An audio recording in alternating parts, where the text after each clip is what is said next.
1946년 봄, 2차 세계대전이 끝난 지 8개월 후 미국 정부 최고위층에서 모종의 결정이 내려진다.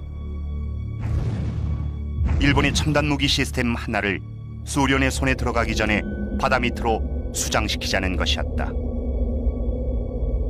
I was a lookout. When I got to look through the periscope, it was a monster, believe me.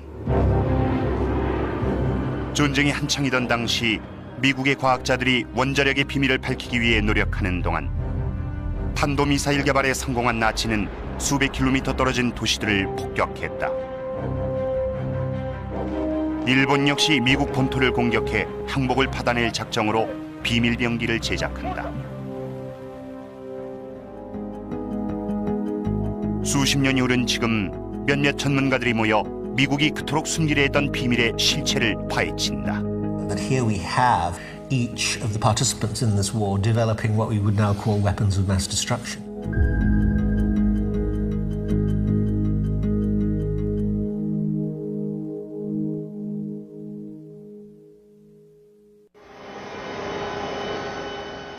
오아후 섬 인근 해역, 하와이 대학의 해저 탐험가들이 심해에서 탐사정을 운용하며 잠수 훈련의 한창이다.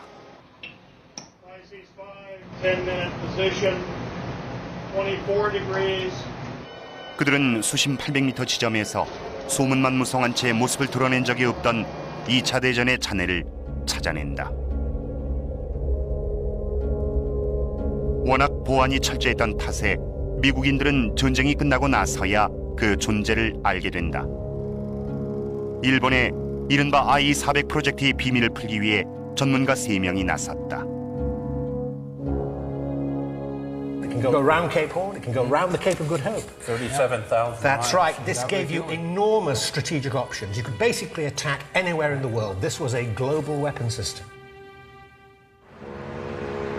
I-400 극비 프로젝트는 일본의 진주만 공격 직후 시작된다. The Japanese strike in December 1941 because they see it as a window of opportunity. Yes. Japan temporarily has the most powerful navy in the Pacific. Let's cash that in. 진주만 공격을 진두에서 지휘한 것은 하버드에서 공부한 야마모토 이소로쿠 제독이었다. 그의 목표는 초반에 강공으로 기선을 제압해 미국인들의 전의를 상실하게 하는 것이었다.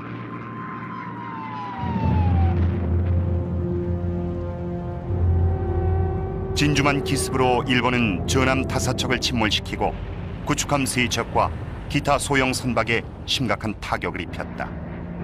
하지만 미국으로선 다행스럽게도 침공이 있던 날 미국의 항공모함 3척이 모두 해상에 나와 있었다. 일본의 판단착오는 이뿐만이 아니었다. 미국의 반격 의지를 지나치게 과소평가했던 것이다. 진주만 공격 이튿날 미국은 일본을 향해 전쟁을 선포한다. 전의를 상실하긴커녕 미국인들은 파괴된 전함을 수리하고 전쟁에서 승리하기 위해 대대적인 투자를 감행한다. 일본이 미국을 협상 테이블로 끌어내기 위해서 야마모토로서는 미국을 일방적인 수세로 몰아 사기를 꺾고 미국의 출혈을 최대화하는 방법을 찾아내야만 했다. 시간도 그의 편은 아니었다. The United States industrial base is starting to go into a war-based economy, and he can see what all of this means. He's a man with full understanding of the limited capacity of the Japanese society vis-a-vis the large capacity of American society. In terms of his own personal opinions, he was very much against a war with the United States, which he felt was essentially unwinnable. But at the same time, in his capacity as Commander-in-Chief of the Combined Fleet, he felt he had to come up with some kind of strategy to make a Japanese war in the United States a viable proposition. 진주만 공격 후 몇 달 동안 야마모토는 미국 본토에 직접적인 타격을 가할 방법을 찾느라 고심했다. 비록 수천 킬로미터 떨어져 있지만 말이다. 그는 대서양을 공포로 몰아넣었던 나치의 잠수함 유보트의 성공에 주목했다. 1942년 1월부터 7월까지 독일의 유보트는 영국으로 수백만 톤의 원조 물자를 수송하던 선박 397척을 침몰시켰다. 일본은 미 본토의 연안에서 어뢰를 맞았다. 독일 잠수함이 미국의 동부해안에 접근했다면 일본 잠수함도 서부해안을 공격 못할 이유는 없었다.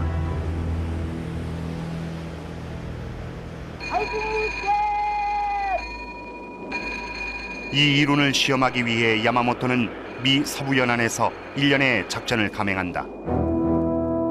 그는 캘리포니아 센타바바라에 잠수함을 보내 정유시설에 폭격을 시도한다. 큰 피해는 입히지 못했지만 서부 연안 주민들은 일본 침략에 대해 두려움을 느끼기 시작한다. Along the Pacific, the hunt is on for the Jap submarine that brought the war to U.S. soil. Lying offshore, the Marauder opened up against oil refineries near the beach at Santa Barbara, a piece of shell made in Tokyo. It did little harm, but it was the first fired in this war against our own shores. 다음 날 해안 포병여단은 적기로 추정되는 물체를 향해 대공포탄 1,400발을 쏟아붓지만 목격된 것은 전혀 없었다.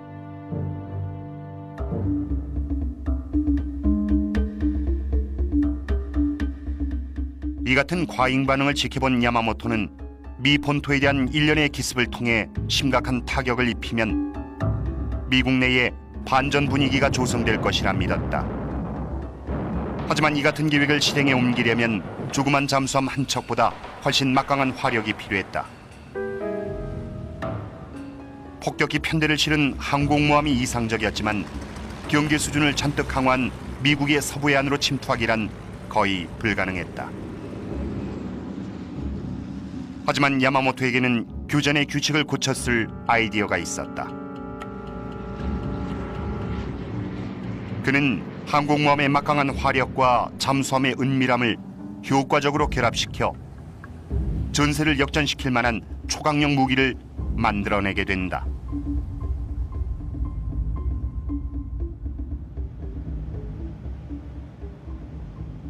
잠수함에 비행기를 싣는 것은 기존에도 있었지만 이는 특수한 정찰 임무에만 활용되던 방법이었다. To be able to launch an aircraft and circle around maybe 40 or 50 miles on each side extended the knowledge of the skipper many, many miles beyond the horizon. 하지만 야마모토는 잠수함에서 이륙한 비행기가 단순한 정찰 수단이 아닌 실제 공격 무기가 될 수 있는지 궁금했다. 이번에 그가 지시한 테스트 임무는 잠수함에서 이륙한 소형 비행기를 이용 오리건 상공에서 소위탄을 투하해 산불을 일으키는 것이었다. 불이 붙진 않았지만 야마모토는 이 작전을 통해 잠수함으로 해안 방어선을 뚫고 들어가 민간인을 공격할 수 있다는 사실을 알아냈다. 비행기 한 대가 이런 혼란을 야기한다면 항공기 편대가 출격할 경우 미국이 무릎 꿇는 상황이 벌어질 수도 있을 것이었다. To be able to reach your destination and launch an air attack undiscovered, undetected, would give the Japanese an advantage that no other navy, that no other air force had during the war.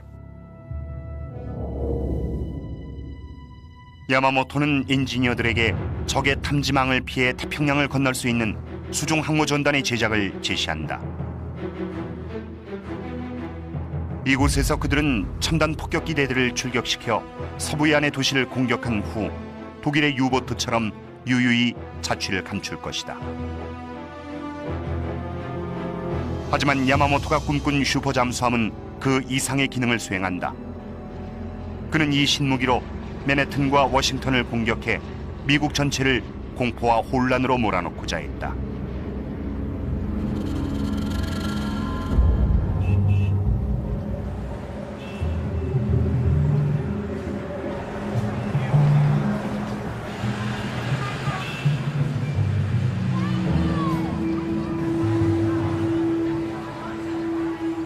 야마모토는 사상 최초의 새로운 잠수함을 I-400이라 명명하고 1급 기밀에 붙인다. 이제 일본인들은 조속히 이 슈퍼병기를 제작해 전쟁의 양상을 뒤바꿀 방법을 찾아내야 했다.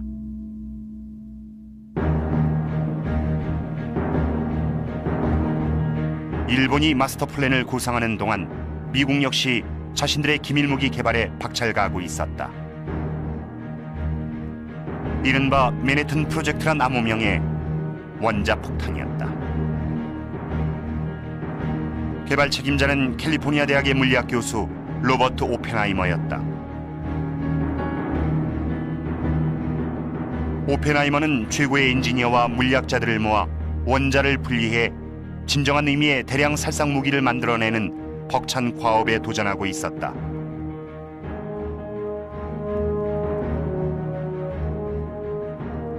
미국은 독일과 일본도 원자폭탄을 개발하고 있다고 믿었기 때문에 그들로서는 시간이 관건이었다.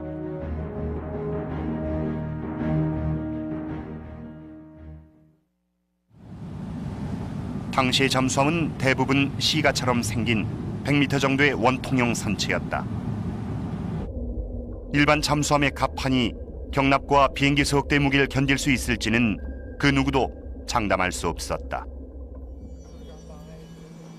When we assemble these pieces, we'll end up with a scale model submarine that's about the same as a full-size submarine, which is 10 times longer than it is wide.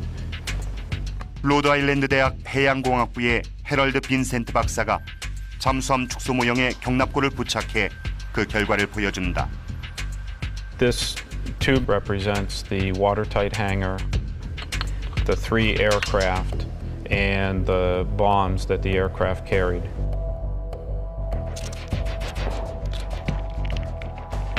So we'll seal off the end of the hangar here.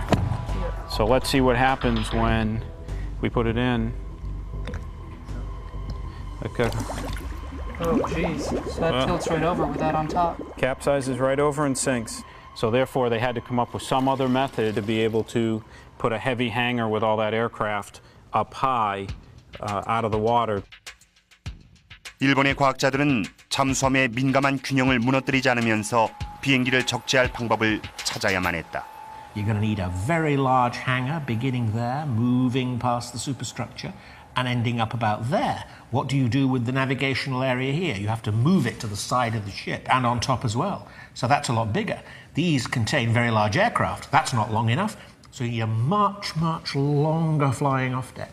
And therefore you need a much, much bigger submarine. This is a transformation in the whole concept of the submarine. 태평양 전쟁의 양상은 일본의 바람대로 전개되지 않았다. 야마모토는 태평양의 핵심 기지 미드웨이의 미 함대를 공격한다. 그의 목표는 진주만에서 놓친 항공모함들을 격침시키는 것이었다. 성공만 하면 태평양의 주도권을 쥘 수 있다고 생각했던 것이다. 사흘간의 치열한 전투 끝에 미국의 폭격기들은 야마모토의 항공모함 4척을 모두 침몰시켰고 일본은 뼈아픈 패배를 경험해야 했다. 항모전단이 치명타를 맞은 상황에서 은밀하게 비행기를 운반하는 스텔스 무기의 필요는 더더욱 절실해졌지만 전복되지 않는 잠수함 개발이라는 기술적 과제를 먼저 해결해야 했다. Tape up the other end and then we can take these. 마침내 혁신적인 해결책이 등장한다. So now we'll try this twin hull design.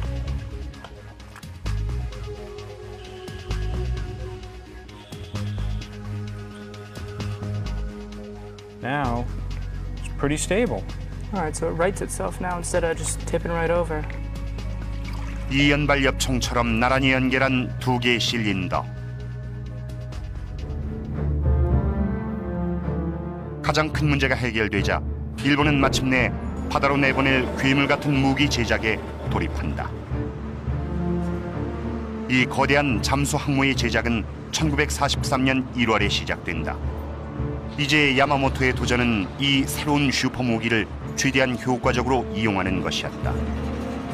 일본의 심각한 철강과 노동력 부족 사태로 제작이 들어간 잠수 항모는 불과 18척이었다.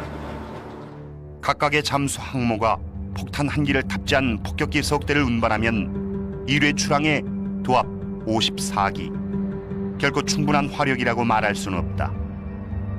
런던 대공습 때 나치 폭격기들이 하룻밤에 쏟아부은 고폭탄만 1,400기에 달한다.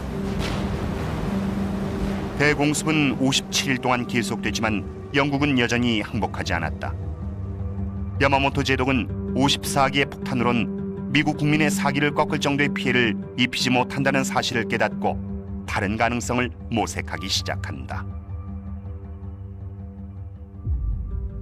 As Japanese were becoming frantic for any means of inflicting more pain on the United States, in an effort again to slow our advance or get us to negotiate a peace, the Japanese considered using germs against American cities. This was discussed, and the obvious means of delivering these would have been by submarine-launched aircraft. 이 소규모 함대의 화력을 10분 활용하기 위해 일본은 다른 종류의 폭탄에 주목한다.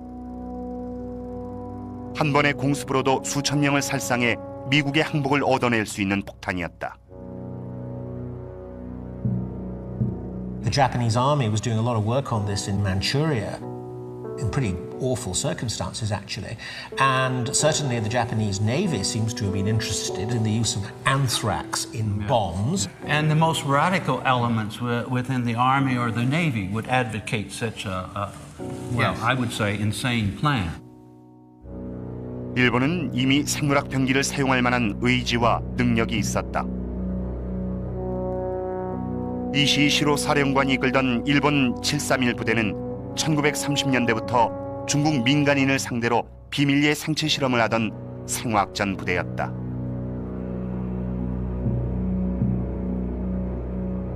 그들은 병원균에 감염된 벼룩을 실험실에서 배양해 민간인 마을에 살포했다. 무고한 사람들이 탄저병과 콜레라에 걸리고 성인 남녀는 성병의 실험 대상이 됐다. 20만 명에 달하는 중국인이 이 끔찍한 실험으로 인해 목숨을 잃었다. 인도주의적인 견지에서 생물학 병기의 사용에 반대한 일본군 간부도 있었다. 하지만 이 대량 살상 무기가 미국의 도시에 떨어지면 엄청난 사상자가 발생하리란 것은 자명한 이치였다. 이것이 일반 폭탄보다 공포감 조성에 효과적이라는 사실은 두말할 필요도 없었다. 1943년 1월 최초의 I-400이 제작되는 동안 일본 해군은 잠수함 갑판에 방수 경납고로 운반할 비밀 공습 폭격기도 함께 만들고 있었다. 새 폭격기 이름은 세이란, 맑은 날의 폭풍이란 뜻이다.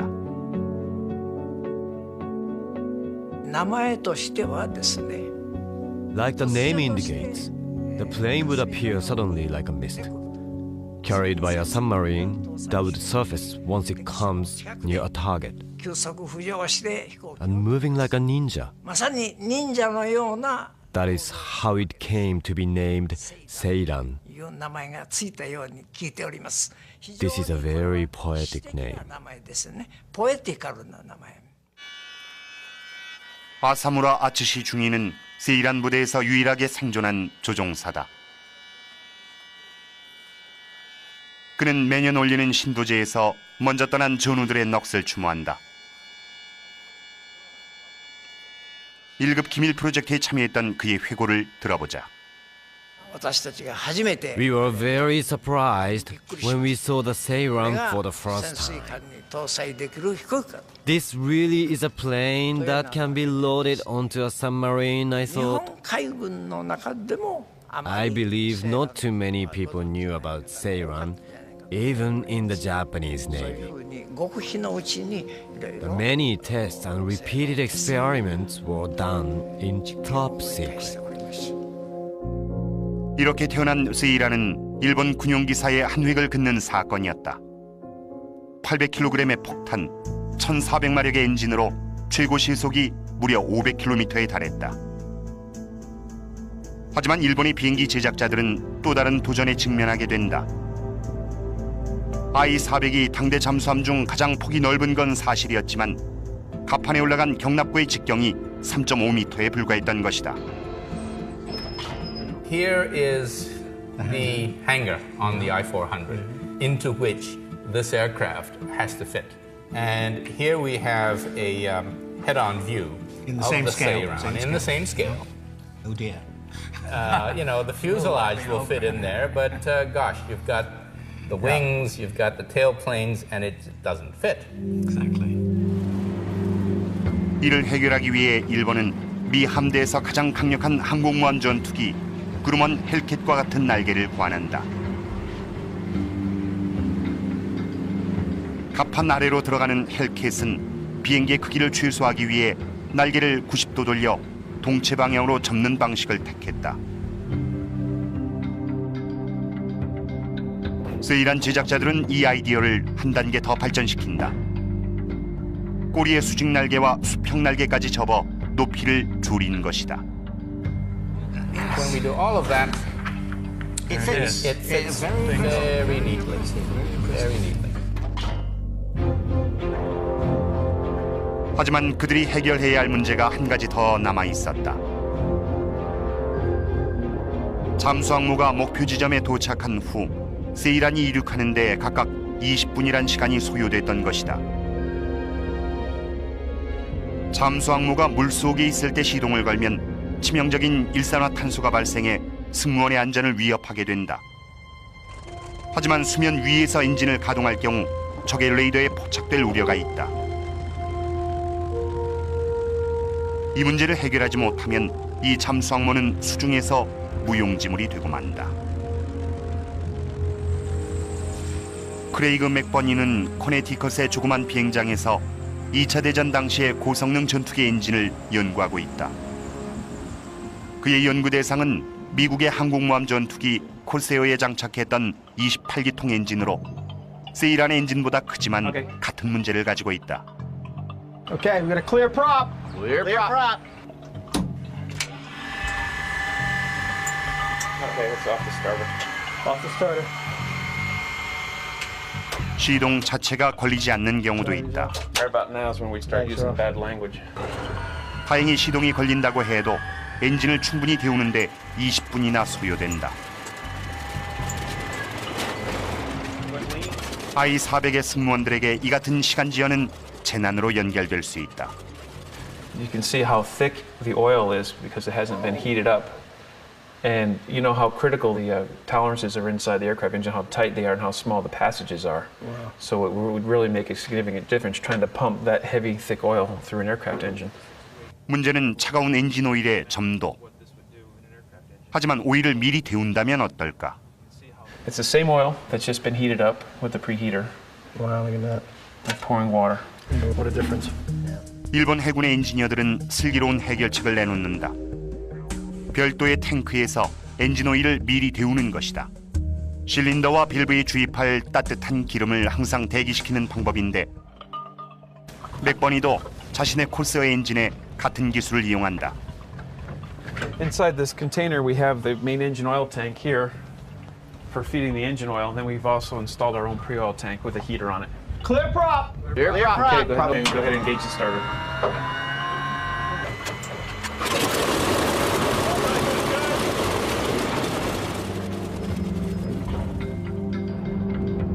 미리 데운 엔진 오일을 채운 비행기가 경납고에서 나와 발사대에 오른다.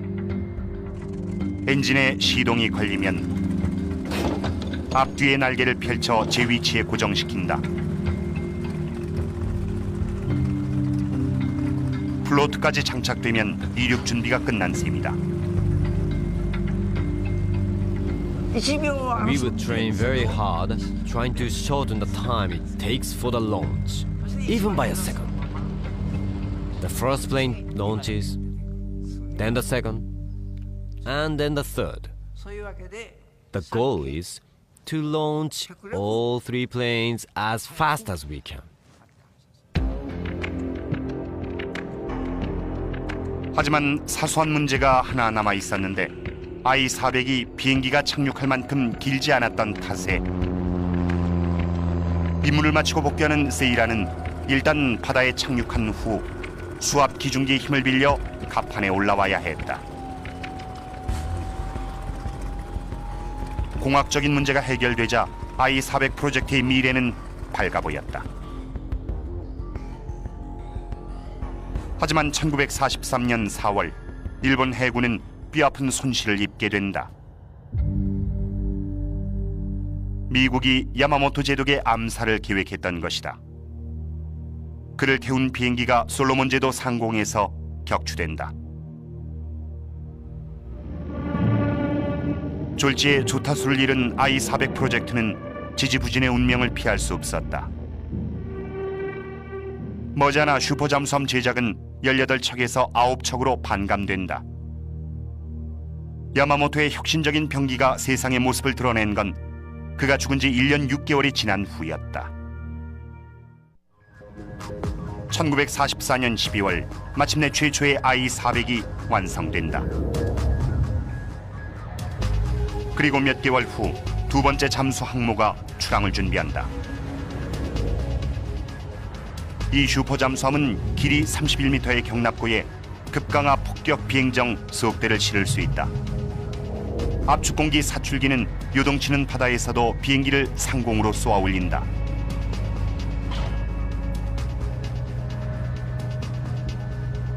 전체 길이 121m의 I-400은 바다에서 가장 큰 잠수함으로 중부장까지 하고 있다. 곰을 갚아낸 잠수함 역사상 가장 큰 140mm 포가 장착됐다. 4개의 대공포는 적의 공습으로부터 잠수함을 지켜준다. 이물 쪽은 8개의 어뢰 발사 장치로 무장하고 있다. 야마모토의 뒤를 이어 I-400 프로젝트를 이끌었던 아리즈미 다치노스케는 진주만의 소형 잠수함 공격을 지휘했다. 해군 정예 병력에서 선발한 승무원들은 좋은 대우를 받았다. 승무원들의 사기는 높았지만 일본군 수뇌부는 현실을 직시했다. 일본은 태평양을 장악한 미국을 향해 대대적인 반격을 준비한다.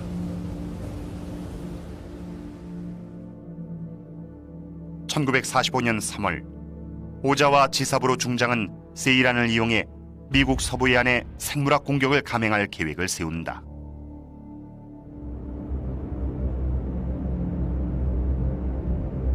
하지만 한 달 후 그의 계획은 수포로 돌아간다. 우메즈 요시지로 장군이 이 같은 세균전을 반인륜적 범죄로 규정하고 반기를 들었던 것이다. 일본은 대신 I-400의 또 다른 목표물을 찾아 나선다. The Panama Canal was absolutely crucial to the transferring of Atlantic naval forces to the Pacific Ocean. Which is why the Japanese wanted to attack it.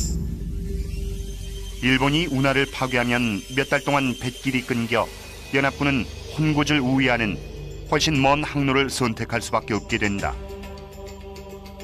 해군 전략가들이 구체적인 방법을 구상했다. Plan went something like this. That this flotilla of submarines, 4 submarines carrying 10 aircraft, would come, keeping a due distance, having come a long way across the Pacific. Yep, 8,000 miles or so, yeah. Until they come to their launch point off Ecuador. Roughly about there. And then they surface and they launch their planes, their 6 aircraft, as quickly as they can. And so as to surprise the enemy completely, they go off in completely a different direction. They fly across Colombia. All 3 of them. Then they turn sharply over here, yeah. And then suddenly, and they perhaps dive to low level, they come down here towards the canal and hit it on its northern end in the locks here. I-400 함대와 승무원들에겐 대단히 위험한 임무였다. 함대는 먼저 적의 해역을 통과해 파나마 운하에 도달해야 한다. By the summer of 1945, essentially the Pacific was an American lake, and so that meant it would be relatively difficult to get any kind of vessel safely into the area of the Panama Canal. 함대가 목표 지점에 무사히 도착한다 해도 타깃인 파나마 운하의 대서양 쪽 관문은 대공포로 중무장된 시설이었다. 높은 고도에서 폭격하는 게 하나의 방법이었지만 거기에도 문제가 따랐다. Those locks, the walls, were incredible structures of reinforced concrete. They were 6, 7, 8 feet of steel, thick. But from 13,000 feet, they would have looked like just a hair from that kind of altitude. Their chances of being able to hit a target like that were pretty slim. 폭탄 한 기씩을 탑재한 6대 비행기. 실수는 용납되지 않았다. 그들은 공습의 성공을 위해 극단적인 비책을 마련한다. By that point in time, just about all Japanese air missions were being flown as kamikaze missions, one-way missions, and the plan was to do the same here. Given our lack of resources at the time in Japan, we had no choice but to go kamikaze.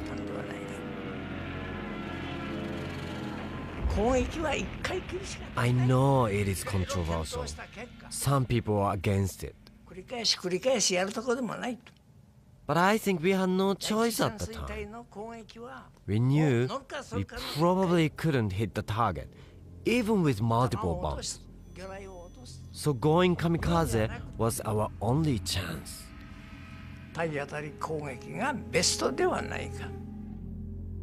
I-400 승무원들이 파나마 운하 작전을 위해 훈련하는 동안 맨해튼 프로젝트도 속속 준비가 진행되고 있었다. 위원회에서 원자폭탄이 투하될 지역의 명단이 작성됐고 히로시마는 5개 후보지 중 하나였다. 양국이 자신들의 비밀 무기를 전장에 선보이려는 와중에 연합군은 도쿄에서 불과 1500km 떨어진 오키나와 섬을 공격한다. 82일에 걸친 치열한 전투 속에서 10만 명의 일본군이 사망하고 수천 대의 항공기와 전함이 파괴된다. 미국이 일본을 침공한 상황에서 오자와 중장은 불가피하게 I-400의 임무를 다시 수정한다. 새로운 목표는 울리시 환초. 일본 침공을 준비하는 대규모 미 함대의 집결지이자 수경지였다. Ulithi was the likely base for the units that attacked Okinawa, and perhaps also those that were to be sent to the final confrontation on the mainland. Supplies were probably sent from there as well. In the photo, I saw several US aircraft carriers. Headquarters ordered us to attack as many of them as possible.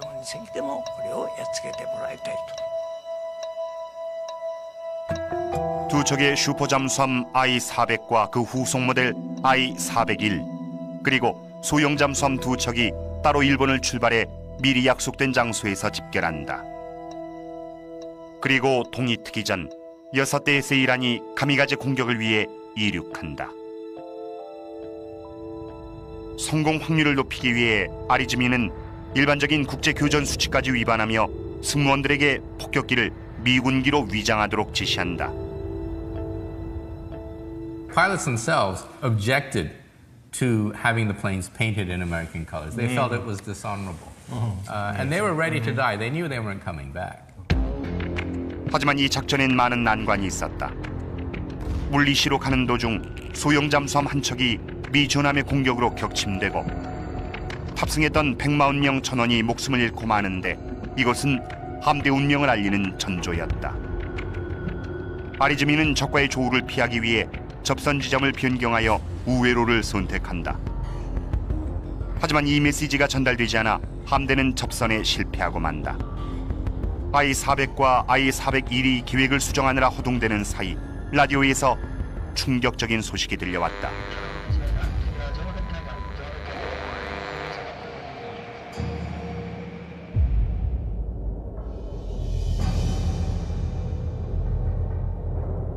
일본이 미국의 비밀병기 앞에 무릎을 꿇은 것이었다. 8월 6일 히로시마에 투하된 원자폭탄은 8만 명에 이르는 사망자를 낸다. 8월 9일 나가사키에 떨어진 두 번째 원자폭탄은 4만 명의 목숨을 빼앗고 도시를 초토화시킨다. 그리고 엿새 후인 8월 15일 일본은 미국에 항복을 선언한다.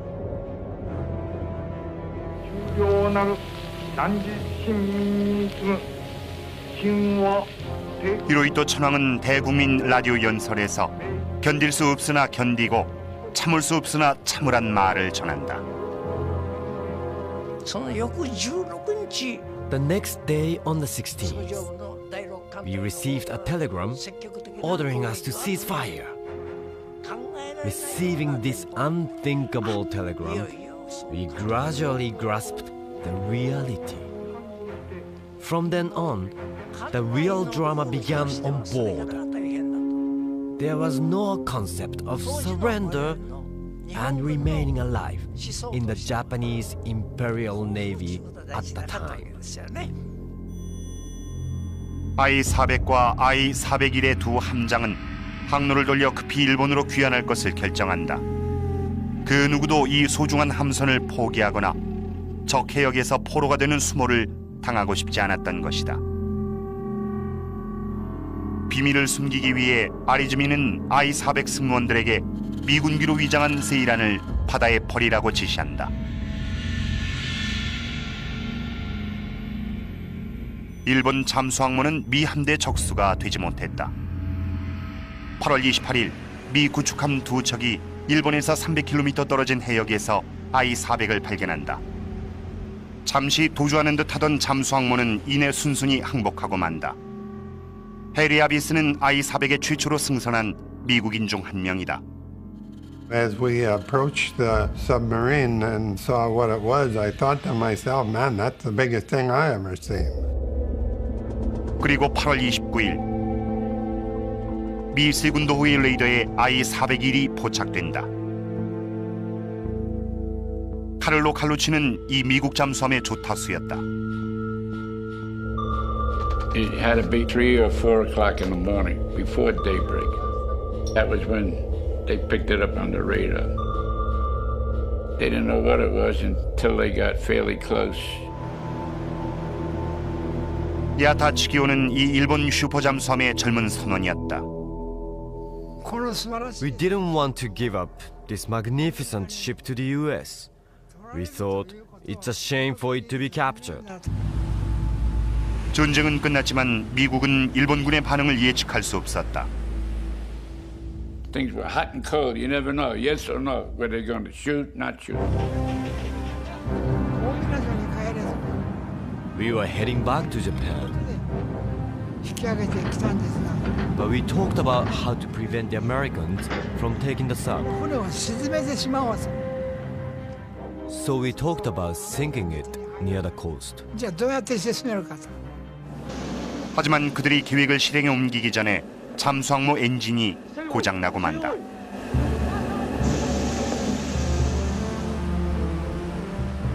세군도호는 일본군의 항복을 권유했지만 아리즈미는 이를 거부한다.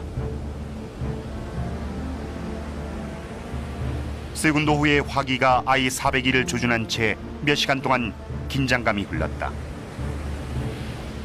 반도 무네오가 당시를 회상한다.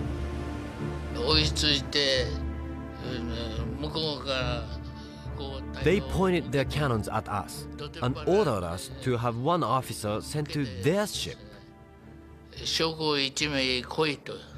We thought, what do you mean, send someone? You sent someone to come get us.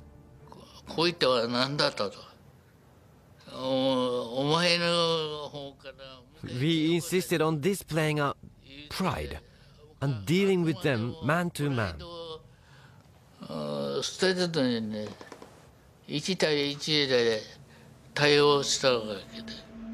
영어를 조금 할 줄 알았던 반도가 협상을 위해 미군 측으로 건너갔다. You force us to surrender. I said, if you force us to surrender, we will commit suicide. They said to me, Harakiri, no good. They understood the term harakiri. 도쿄는 I-401에게 항복할 것을 지시한다. 결국 아리즈미도 피할 수 없는 현실을 인식했고 해상에서 항복을 상징하는 검은 깃발이 올라간다. 하지만 아리즈미 사령관에게 패배의 수치는 너무도 큰 것이었다.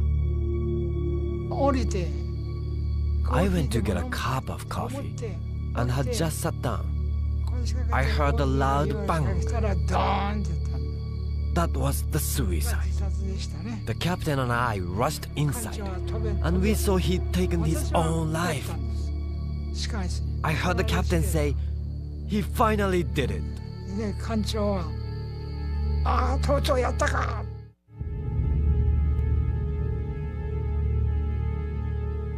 선원과 조종사, 보조요원을 가릴 것 없이 일본인 승무원은 모두 포로가 됐다.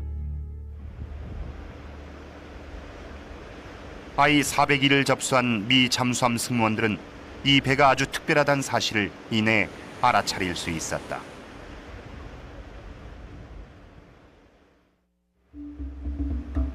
I-401에 처음으로 승선한 젊은 미군 승무원 폴 위트먼은 이 잠수함모의 독특한 이중 선체 디자인을 보고 놀라움을 금할 수 없었다.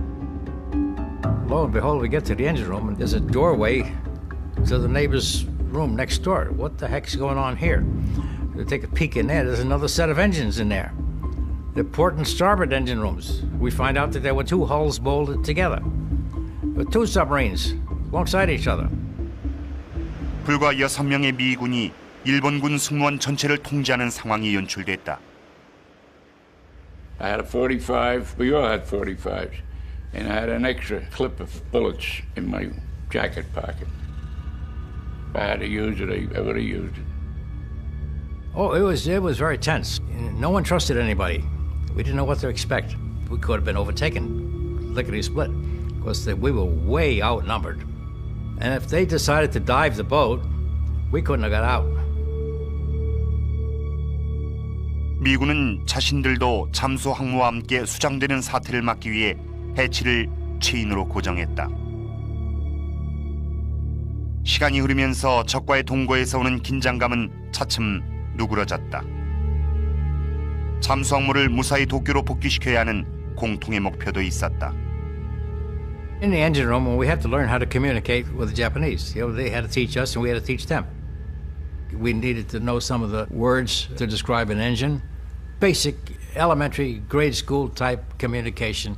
And trying to strike up a rapport and learning their symbols and their words for what's the name of this, what's the name of that. 일본군 승무원들이 고향으로 돌아온 후 미 해군은 이 특이한 배를 미국으로 가져가 연구하기로 결정한다. 1945년 12월 그들은 일본을 떠나 진주만으로 향한다. 1946년 새해가 밝으면서 납포한 잠수함들이 도착한다. 미 해군은 즉시 이 슈퍼 잠수함의 디자인을 분석하고 기록하는 작업에 들어간다.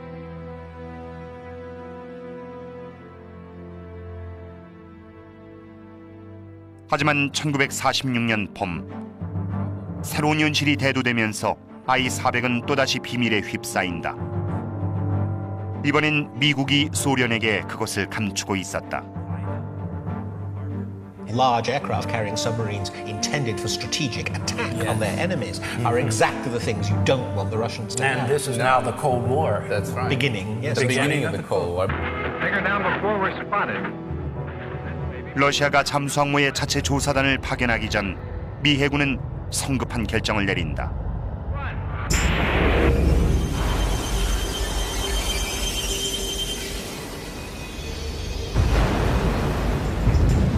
(1946년 5월 31일) I-401은 진주만 근해에서 침몰된다.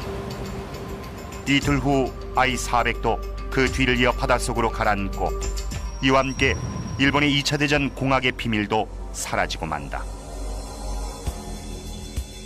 누구도 그들의 진정한 위력을 알 수 없게 된 것이다.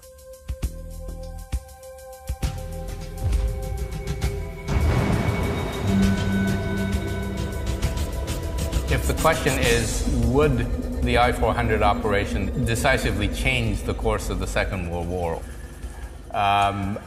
Ultimately, no, I don't think so. It would have made things worse in 1942, yes, but not in 1945. Correct. And Japan surrenders because of the overwhelming material superiority of the United States. The United States has got the willingness and the desire to deploy that overwhelming power until revenge has been taken for Pearl Harbor. 비록 성공 확률은 적었지만 I-400이 놀라운 병기란 사실엔 이의를 제기하기 힘들다. 너무 늦게 이룩된 기술의 승리였다. 하지만 보다 중요한 사실은 그들이 종전 이후 냉전 시대에 등장한 잠수함 해전의 선례가 됐다는 점이다. 1950년대 들어 이 일본의 슈퍼 잠수함을 쏙 빼닮은 미국의 신형 잠수함이 속속 등장한다. 갑판에서 비행기 대신 미사일을 발사할 수 있는 레굴루스 잠수함은 오늘날 핵전술의 중심인 미사일 탑재 잠수함의 선구자가 됐다. I don't believe anyone previously had looked at submarines as a means of attacking an enemy's cities. And this idea we see today in the primary nuclear weapons of the United States, France, Britain, and even Russia, being submarine-launched missiles to attack with nuclear warheads an enemy's cities. I-400은 잠수함을 민간인을 대상으로 하는 공격 무기로 변화시키며 전쟁의 수행 양상을 영원히 바꿔놓았다.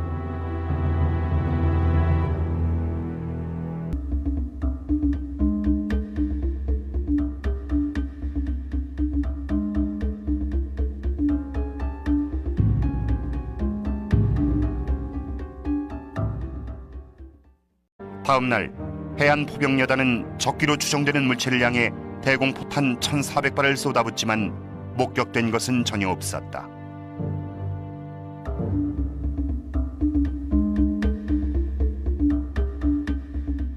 이 같은 과잉 반응을 지켜본 야마모토는 미 본토에 대한 일련의 기습을 통해 심각한 타격을 입히면 미국 내에 반전 분위기가 조성될 것이라 믿었다. 하지만 이 같은 계획을 실행에 옮기려면 조그만 잠수함 한 척보다 훨씬 막강한 화력이 필요했다. 폭격기 편대를 실은 항공모함이 이상적이었지만 경계 수준을 잔뜩 강화한 미국의 서부 해안으로 침투하기란 거의 불가능했다. 하지만 야마모토에게는 교전의 규칙을 고쳤을 아이디어가 있었다. 그는 항공모함의 막강한 화력과 잠수함의 은밀함을 효과적으로 결합시켜 전세를 역전시킬 만한 초강력 무기를 만들어내게 된다.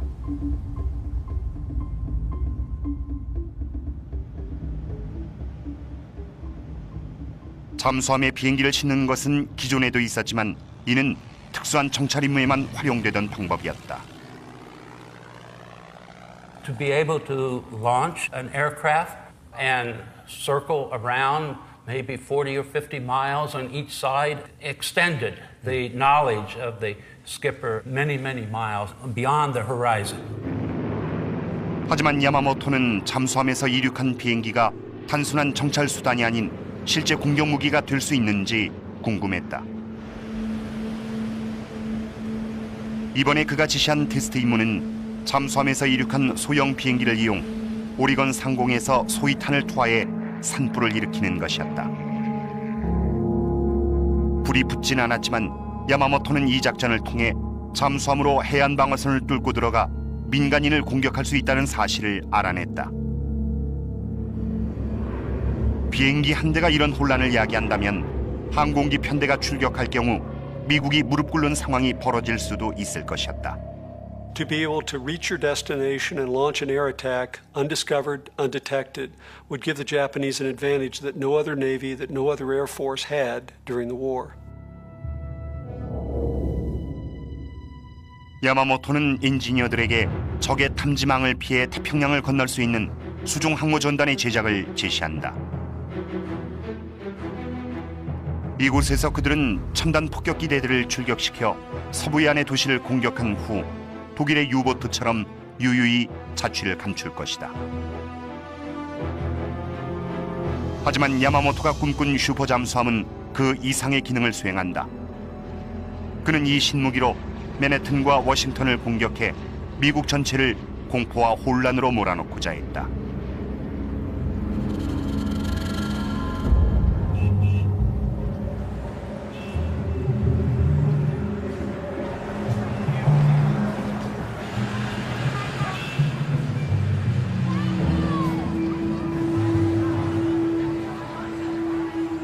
야마모토는 사상 최초의 새로운 잠수함을 I-400이라 명명하고 1급 기밀에 붙인다.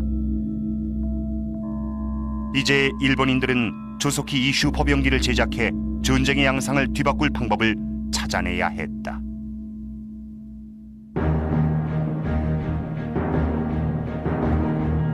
일본이 마스터 플랜을 구상하는 동안 미국 역시 자신들의 기밀무기 개발에 박차를 가하고 있었다. 이른바 맨해튼 프로젝트란 암호명의 원자폭탄이었다. 개발 책임자는 캘리포니아 대학의 물리학 교수 로버트 오펜하이머였다. 오펜하이머는 최고의 엔지니어와 물리학자들을 모아 원자를 분리해 진정한 의미의 대량 살상 무기를 만들어내는 벅찬 과업에 도전하고 있었다.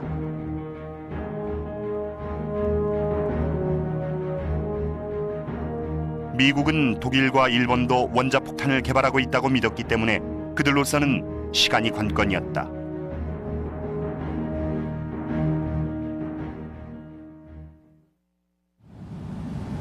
당시의 잠수함은 대부분 시가처럼 생긴 100m 정도의 원통형 선체였다. 일반 잠수함의 갑판이 경납과 비행기 소역대 무게를 견딜 수 있을지는 그 누구도 장담할 수 없었다. When we assemble these pieces, we'll end up with a scale model submarine that's about the same as a full-size submarine, which is 10 times longer than it is wide. 로드아일랜드 대학 해양공학부의 헤럴드 빈센트 박사가 잠수함 축소 모형에 경납고를 부착해 그 결과를 보여준다. This tube represents the watertight hangar, the 3 aircraft, and the bombs that the aircraft carried.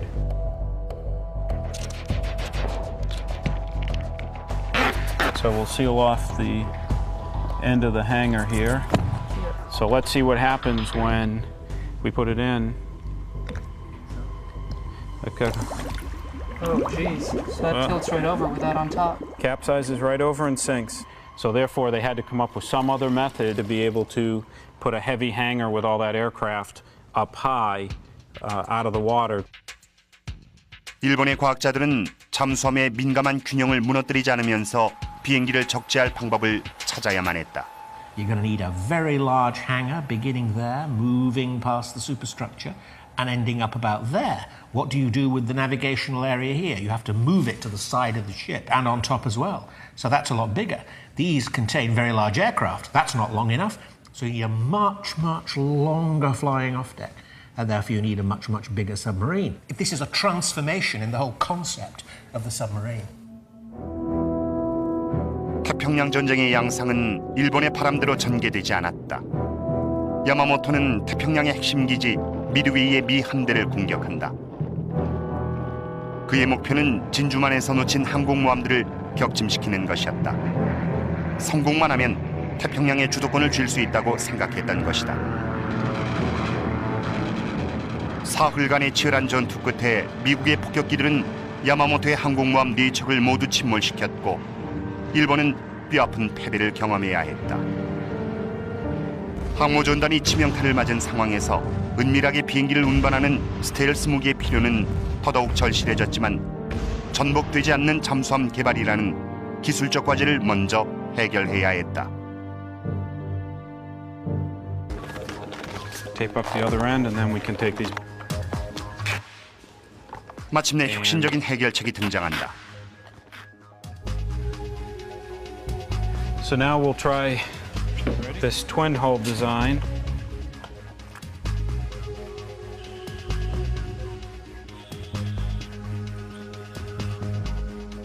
Now, it's pretty stable. All right, so it rights itself now instead of just tipping right over. 이연발 엽총처럼 나란히 연결한 두 개의 실린더. 가장 큰 문제가 해결되자 일본은 마침내 바다로 내보낼 괴물 같은 무기 제작에 돌입한다. 이 거대한 잠수 항모의 제작은 1943년 1월에 시작된다. 이제 야마모토의 도전은 이 새로운 슈퍼 무기를 최대한 효과적으로 이용하는 것이었다. 일본의 심각한 철강과 노동력 부족 사태로 제작이 들어간 잠수 항모는 불과 18척이었다. 각각의 잠수 항모가 폭탄 한 기를 탑재한 폭격기 석대를 운반하면 1회 출항에 도합 54기. 결코 충분한 화력이라고 말할 수는 없다. 런던 대공습 때 나치 폭격기들이 하룻밤에 쏟아부은 고폭탄만 1,400기에 달한다.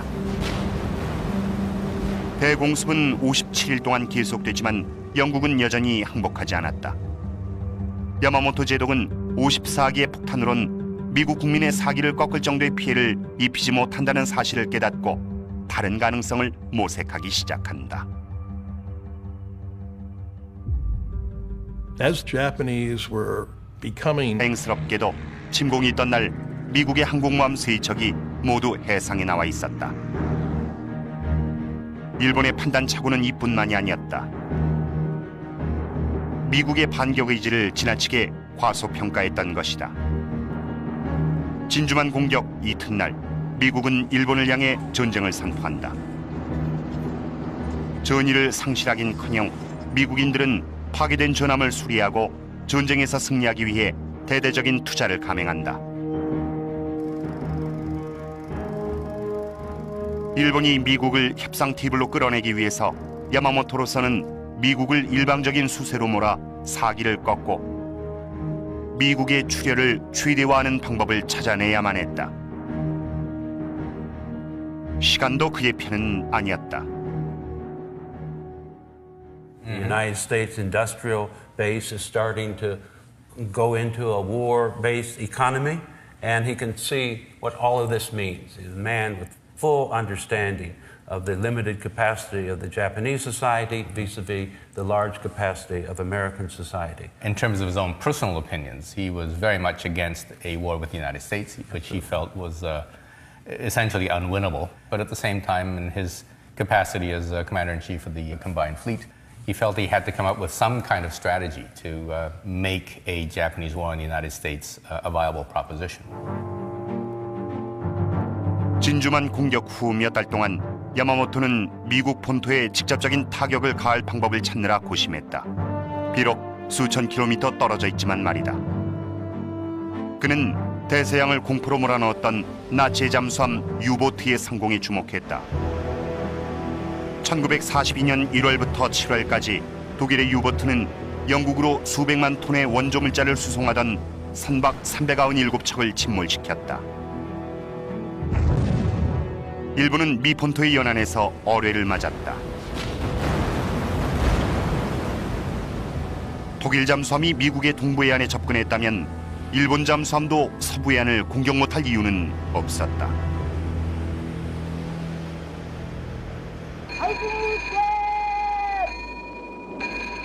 이 이론을 시험하기 위해 야마모토는 미 서부 연안에서 1년의 작전을 감행한다. 그는 캘리포니아 센타바바라에 잠수함을 보내 정유시설에 폭격을 시도한다. 큰 피해는 입히지 못했지만 서부 연안 주민들은 일본 침략에 대해 두려움을 느끼기 시작한다. Along the Pacific, the hunt is on for the Jap submarine that brought the war to U.S. soil.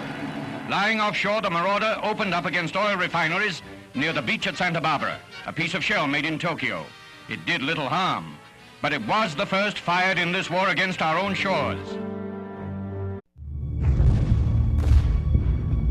1946년 봄, 2차 세계대전이 끝난 지 8개월 후 미국 정부 최고위층에서 모종의 결정이 내려진다. 일본의 첨단 무기 시스템 하나를 소련의 손에 들어가기 전에 바다 밑으로 수장시키자는 것이었다. I was a lookout. When I got to look through the periscope, it was a monster, believe me. 전쟁이 한창이던 당시 미국의 과학자들이 원자력의 비밀을 밝히기 위해 노력하는 동안 탄도미사일 개발에 성공한 나치는 수백 킬로미터 떨어진 도시들을 폭격했다. 일본 역시 미국 본토를 공격해 항복을 받아낼 작정으로 비밀병기를 제작한다. 수십 년이 흐른 지금 몇몇 전문가들이 모여 미국이 그토록 숨기려 했던 비밀의 실체를 파헤친다. But here we have each of the participants in this war developing what we would now call weapons of mass destruction.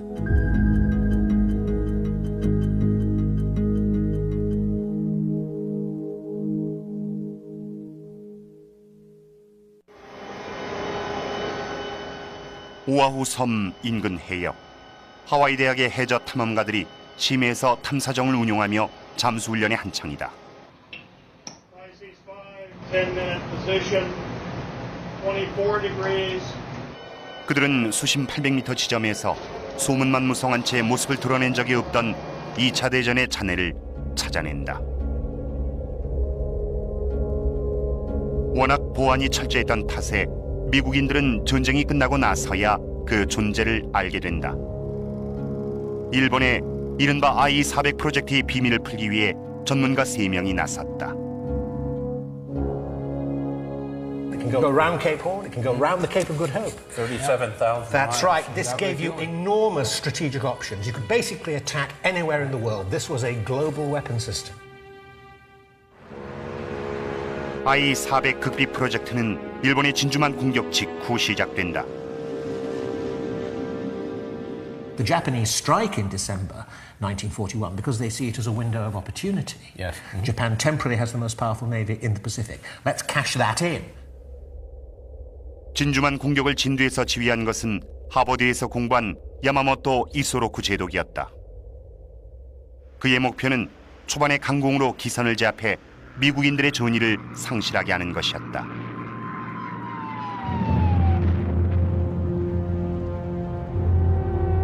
진주만 기습으로 일본은 전함 5척을 침몰시키고 구축함 3척과 기타 소형 선박에 심각한 타격을 입혔다. 하지만 미국으로선